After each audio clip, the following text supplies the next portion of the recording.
covering news that matters. Fox 23 News at 5 starts right now. The Oklahoma Statewide Charter School Board approved hiring an outside auditor to look deeply into recent issues and financial records following the hundreds of layoffs last month at Epic Charter Schools. Thanks so much for joining us. I'm Shay Rozzi. And I'm Nathan Thompson. Yesterday's decision comes after concerns were first raised to the board back in May, and there's still the possibility of more staff getting cut. Fox 23's Jade Morrow joins us live in studio. Jade, the board thinks it's good for everyone involved to have an outside auditor. That's right, Shay and Nathan. The board actually voted on Monday 7-0 to hire an auditor to look at Epic Charter Schools' overall financial issues, but also their leadership. The Oklahoma Statewide Charter Board says this is more than just looking at matching numbers and balance. Kathy White. Yes. Bill Pearson. Yes. Damon Gardentire. Yes. Jared Buswell. Yes. Kitty Campbell. Yes. Courtney Anderson. Yes. Brian Shellham. Yes. Motion carries. On Monday, a 7-0 vote was made to hire an auditor to investigate Epic Charter Schools and provide recommendations directly to the statewide charter school board.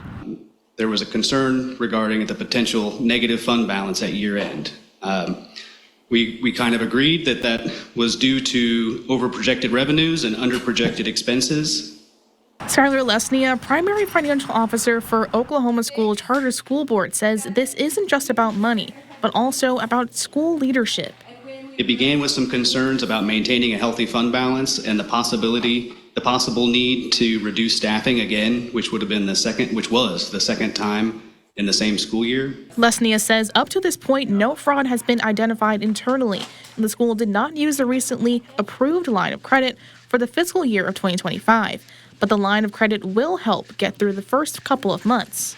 And I think it's encouraging that they had a positive fund balance at the end of the year.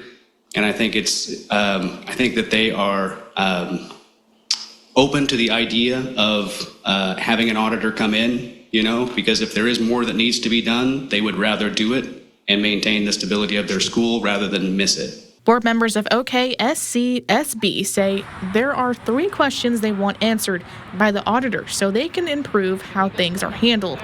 Who had the information on the budget at what time? Who didn't have it? And was the information given accurate? You can't just sort of tease out one from the other necessarily. And if we're not necessarily looking at, any potential fraud or abuse, but rather some bad decision making, that's an operational leadership capacity. We're not going to make any presumptions of who did what, but I think it's important that we as a board know what went on. It's important that the Epic Charter School Board know. It's important that the public know what's going on with their tax dollars. According to Lesnia, the governing board of Epic started making changes to leadership last February. Live in the studio covering News That Matters, I'm Jade Morrow, Fox 23 News. Lesnia will meet with school leadership on Thursday of next week to follow up on the notice of concern letter that was sent in June and on any other concerns.